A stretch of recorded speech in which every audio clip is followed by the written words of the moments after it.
ஏண்டி காவியா, நானும் ரொம்ப நாளா உன்கிட்ட ஒண்ணு கேட்கணும்னு நினைச்சுக்கிட்டு இருக்கேன்டி. கூச்சப்படாம என்னன்னு கேளுங்க மாமா. அது வேற ஒண்ணும் இல்லடி. நானும் 4 வருஷமா நாய்ப்படாத பாடுபட்டு பொண்ணு தேடி அலைஞ்சா. இந்த 4 வருஷத்துல என்னைய 40 பொண்ணுங்க ரிஜெக்ட் பண்ணிட்டு கடைசியா வந்து உன் கைய பிடிச்சேன். ஆனா நீ எப்படி என்னைய பார்த்த உடனே ஓகே சொல்லிட்ட? அப்படி இந்த மாமன் கிட்ட எதிரி உன்னைய ஹெவியா அட்ராக்ட் பண்ணுது? அதுவாங்க, உங்க முகர கத்தையெல்லாம் பார்த்துட்டு நான் ஓகே சொல்லல. நீங்க என்னைய பொண்ணு பார்க்க வந்தப்ப நான் காப்பி கொடுத்தனா? ஆமா கொடுத்த.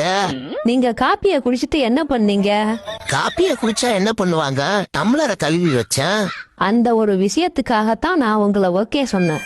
அப்படின்னா இப்ப வீட்டு வேலைலாம் யாரு பாக்குறா? நான் தான் பாக்குறேன்.